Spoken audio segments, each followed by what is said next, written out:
whakataka te ho ki te uru, whakataka te ho ki te tonga, kia mā kina kina ki uta, kia mā taratara ki tai, e hiki ana te ata kura, he tio, he huka, he hou tihe Māori ora.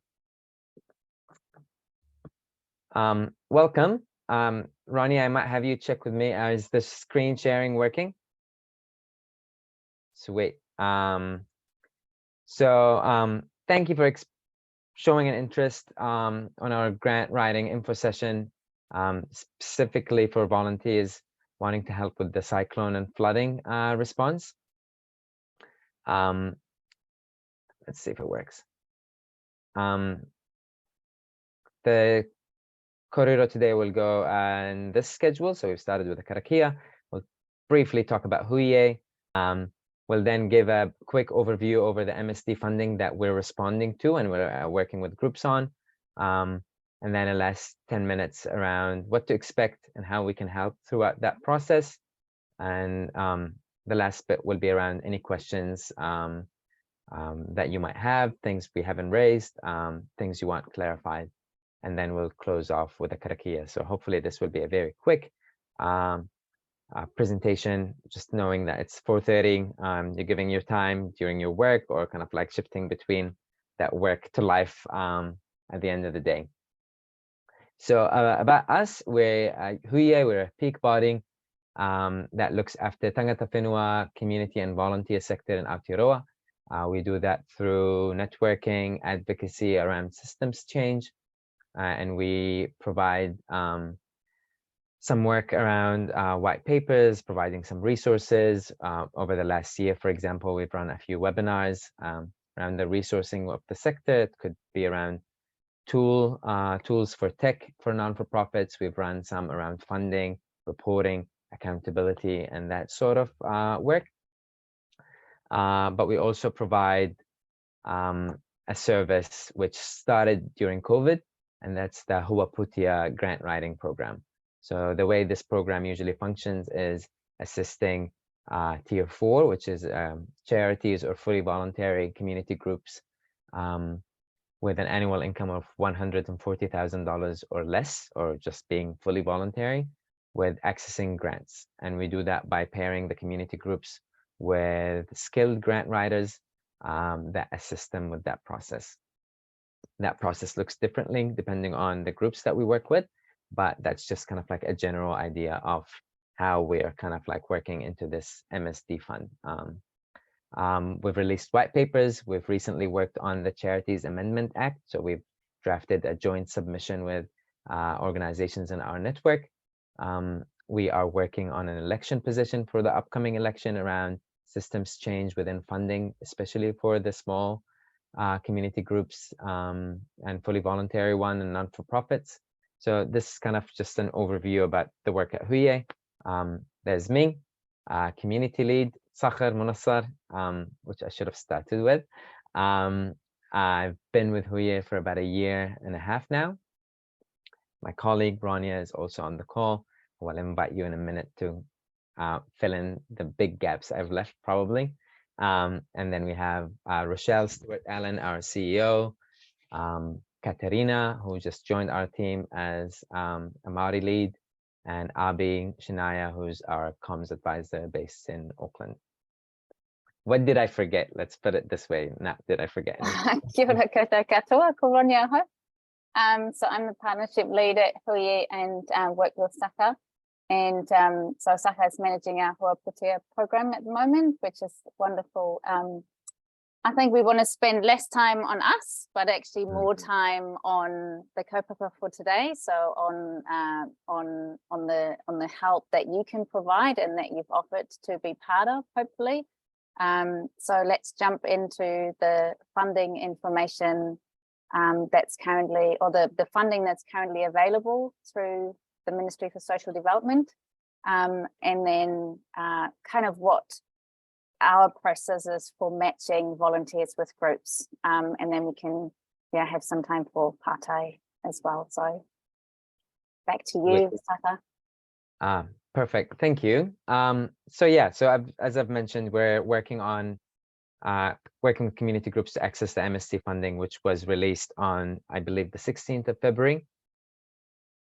And there are a few funds. Some of them are accessible, and some of them have been distributed by MSD directly based on existing relationships and contract similar to the food fund.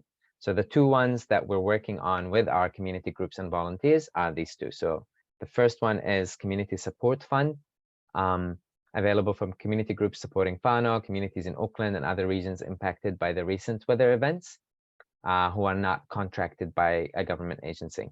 They could be contracted by a government agency and still access the fund, but it's also accessible for everyone else. Examples of community groups who can apply: local marae, whānau, hapu, iwi, multicultural councils, ethnic community organizations, faith-based and religious church groups, community hubs, and non-for-profit. The maximum amount community groups can receive under this fund is capped at $3,500, excluding GST. The one thing to mention here, though, is that usually local maraes and iwi would have community or group bank accounts. One thing we've faced in the last week or so is that when whānau or hapu sometimes apply, they don't have a group bank account, which is one of the requirements of the fund. We've been trying to get in touch to kind of like ask more questions around that, but haven't been able to get through as of yet. But that's something we're inquiring about. But if you're going to be working with the community groups, that's something to kind of keep in mind, especially if it's whānau-based group that has been paired with you. The second fund we're going to is the Community Providers Respond and Wellbeing Fund, and that is a bigger allocation. So there's about $4 million in that kitty, and it's available for providers, so existing providers supporting community groups in the affected regions, and they are ones who hold existing contracts with MSD or have received funding from MSD. The non-providers, which is under the same application, there are two different Word documents. It's a very similar application, but non-providers are those who hold contracts with other government agencies. And the government agencies are also listed here. So Ministry for Disabled People, Pacific People, Punikokiri, and the Department of Internal Affairs. So not necessarily a contract with MSD, but another contract that has created an already existing relationship with government agencies. This is the one that we've worked with or with community groups on a much less, just because that relationship hasn't been there or community groups are not sure. So the most accessible one that we've worked with predominantly in the last about 10 days has been the Community Support Fund, which is the smaller pool. Both amounts are excluding GST. When we match the group, let me just see what's the next. Yes, so when we match a group with a volunteer grant writer, we usually provide all the details on the fund. We will provide the application form of the community group. So in the application form, they usually identify their organization's name, charity registration status, if they're registered or not, contact information, a bit of information about their background and what they do, and send that to you with a detailed step-to-step kind of like what's next. But that will be the first point of contact with the organization too. So we receive their application, and within 24 hours, we match them with a volunteer, and that will be in an email that's sent to both of you with all the details attached. And then the role kind of goes on to the volunteer to make that first phone call and follow up with the application, which we hope will happen within 48 hours. To go to the next, yes, so this is kind of like where the volunteer comes in, and what we ask usually, which really helps with the process, is that you familiarize yourself with the online application form, which will be sent to you in the link. Find out anything about the group through social media or the internet. Some groups do have that online existence, some don't, especially the very small ones. Schedule a brief phone call to help you fill any gaps, breaking down of costs within that 24 hours, 48 hours, I mean, and then draft the application for the community groups and send it back to them for feedback. Usually it's a very straightforward application, especially in this case, because it's not very complex, but it's always good to kind of send it back to the community groups and make sure that what you've heard is kind of what you've interpreted into the application and written down. It's up for the group to submit the application themselves because they have to declare a few confidentiality things regarding whose position is the person who's filling the application and submitting on behalf of the organization. So we can't do that for them, but we can assist them through that process, especially for groups that are predominantly older in age and don't know how to access online platforms and all of that. And then when you submit the application, you let us know, and it will then come back to us to follow with the community group. And if we hear back, we'll let you know if that application has been successful or not, just out of follow-up courtesy process. I think it's in the questions. Yeah, so we'll answer some of these, and then we'll just open it to you for any questions. I'm just also aware that I'm going really fast too. So how much time will it take? If you've worked on applications before, you know that applications could vary. With this one, especially the community support fund, which is the $3,500. If you've worked on previous grant application, it shouldn't take you more than 30 to 40 minutes. We allow for an hour and a half, just in case there might be more follow-ups you need to do with the community group, more than one phone call. But it's a one-page application that's very straightforward, straight to the point, bullet points, and it could be completed. What support do I get if I have questions as a volunteer? You will have my email and phone number, always available for any questions. So you're more than welcome to give me a call, send me an email, and I will answer the questions for you, the ones I know. If I don't know them, I will do my best to get in touch with MSD or anyone who might know the answers and get back to you as soon as I can. Who will I be paired with? Usually when we get volunteers applying, we ask them to give us a brief background about their interests, what they're interested in and wanting to do, especially in the most complex applications. And we try and pair you to a group that we think you're going to be able to work with in a very smooth way. In this one, because it's a much simpler application, it's almost on a first come, first serve basis where we try and match groups as fast as we can. But we will still try and do that and take that into consideration, especially when we have more volunteers available. What is my responsibility and am I accountable? What about privacy? We expect you to not share the information that we share with you in terms of the group application with anyone. You're not accountable for the outcome of the application, and the groups know that in our communication. You're not responsible for submitting the application on their behalf. In some instances, you're not also responsible for completing the invoice. You might be able to guide them and provide them with some assistance in the finances of the application, but that's also falls within their responsibility. So your responsibility mainly lies in maintaining confidentiality, in not sharing their information with anyone else, and completing the application and sending it back to the community group and letting us know. So that's where it stops. Any questions?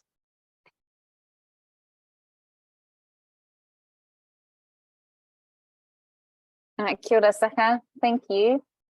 Also, I just popped a link in on the slide. So this link here for grant writers, this is where we would ask you to register as a volunteer with us, because we're trying to do things quite quickly in this instance, because we know that the funding with MSD is only going to be around for so long. So we really want our community groups to access that and get as many applications through as we can. But if you can give us some more information about you, and also tell us what your preferences are around who you might want to be paired with. We try and take that into consideration, but also there might be particular skills that you have that we could match with a community group, which would make it easier for both of you to work together. So yeah, really invite you to have a look at that link and just pop it through. But really keen to hear some questions. from you guys.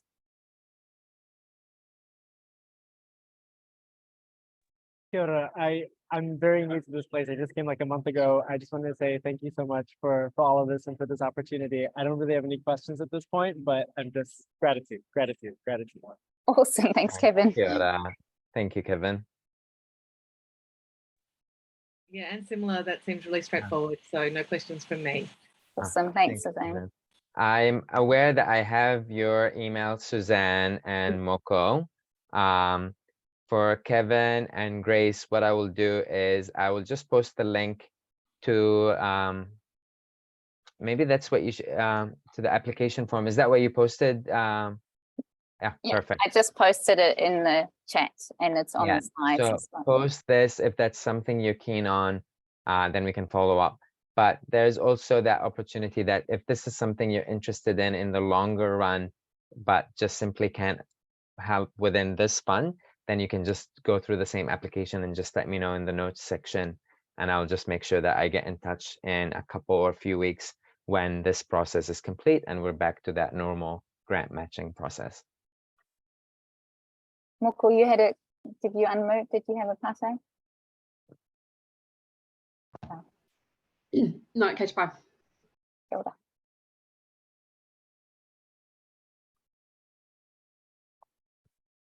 Great. So it's a really great opportunity actually for us to be able to work with you to support community groups. And what Saka was mentioning earlier is we're really focusing on the community groups that don't necessarily have the skills or the capacity at the moment to write funding applications. So we are looking at the really small and fully voluntary organizations, and we would try and match you with an organization.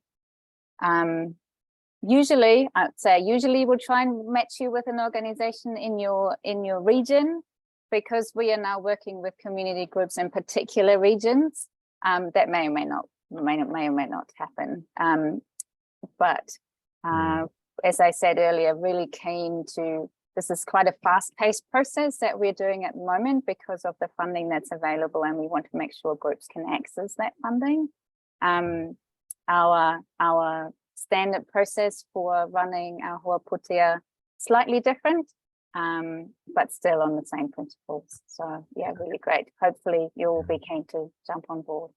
Yeah, definitely. And I think the reason as to why we are keen to get this turnover rate really quickly and have the groups applying within 3 days, ideally an application submitted, is just because of the nature of these funds that usually gets exhausted really quickly. And usually the ones with access and resources are the ones that are able to submit applications really quick and receive the pūtea, whereas a lot of the groups that are on the ground working, by the time they've actually had a minute to breathe and gone through that process, it's usually too late and the fund has been exhausted. And this is intentionally why Hoa pūtea started with COVID, is to allow that access to the smaller community groups before these funds are exhausted. Saka, maybe just a quick question. How many groups are you working with at the moment? So today's was my day off doing other mahi, but think we have about 2 or 3 new groups that have just applied. So if you hear from us, it would mean that we've matched, but if you don't, then it just means that we are doing well and we're waiting for more groups to apply, and then we'll match them right away. If the process goes by and is completed before you, and you don't hear from us, it means we've done a great job and you've contributed to making me feel less stressed about trying to what if, but then we will just get in touch post this process and just check if this is something you want to be part of in case, God forbids, things happen in the future. Do you want to be part of it as a regular basis or mainly if things come up? And that's something I will check with you, because I'm a firm believer of no spam emails. So I'll try and keep it as short and direct so that one email and we know what your intention is out of this. So I think we've had about 25 groups in the last week come through to us. And so we are expecting another set of groups come through over the next week or so. But Saka has been busy matching them with existing grant writers. So if you've got other friends, colleagues who are keen to jump on board and volunteer for this kaupapa, then please send them our way. But also the same applies to community groups. If you know of community groups in the affected regions that you think would benefit from having some support in accessing this funding, also please send them over to us and we can get in touch with them. On that note, I will just thank you all for coming, and for those who are going to watch this online, thanks for your interest as well. I will close us with a karakia.